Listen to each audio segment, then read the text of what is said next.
Squares and radicals. We'll be taking a look at how to square, cube, and take numbers to higher exponents.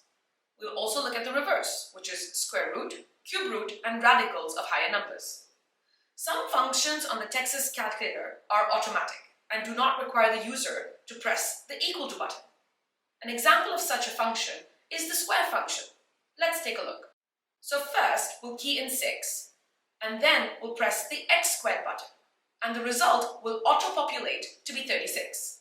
If you would like to raise a number to a higher power, for example, 2 to the power of 4, we can do this as well. First, we type the 2, then we press the y to the power of x button, and then we press the 4. Here, you would be required to press the equal to sign to get the result of 16. If you would like to take the root of a number, which is a radical, you would once again be required to key in the number first and then the function. For example, we'd like to take the root of 36. So we type in 36 first and then press the x root button, which gives us a result of 6.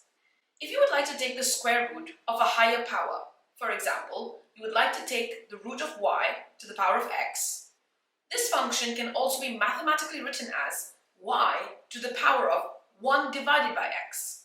For example, I would like to take the fourth root of 16. I can write it as 16 to the power of 1 over 4. To do this on the calculator, you would once again first key in the numbers, which is 1 and 6, 16. You would then press the y to the power of x button. In order to be able to do a calculation in the power, we must make use of parentheses.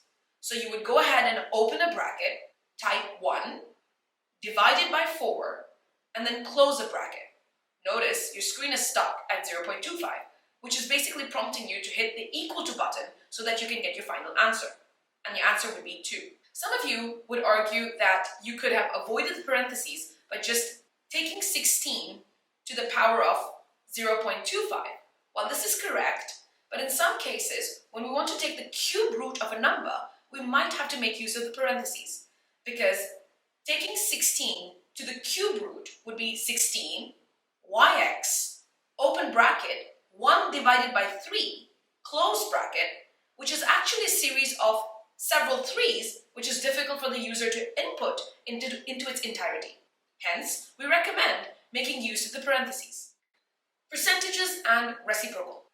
In math, the symbol percent is a shorthand notation for implying divide the number by 100. So if a number was originally 0.06, one can present it as 6%. So in order to be able to do a percentage, you have two choices. You could either do it manually. For example, if we would want to calculate 5%, we could first type 5, and then we could press the division and press 100 and the equal to sign to get 0.05. As you can see, this is pretty tedious. Alternatively, you can make use of the percent button that is available on your calculator. To do that, you would clean the screen, press the CE button, and then you would start with typing 5 and just simply hitting the percent sign to get 0.05. There are several other handy keystrokes that are available on your Texas calculator. For example, the reciprocal. The reciprocal function allows the user to divide 1 by the specified number on the screen. For example, if you have currently 10 on your screen and you would actually prefer to divide 1 by 10, you could choose to divide this manually. 1 divided by 10 to get 0.1. Or if you already have the 10 on your screen, you could simply hit the reciprocal button labeled as 1 divided by x to get the same result, 0.1.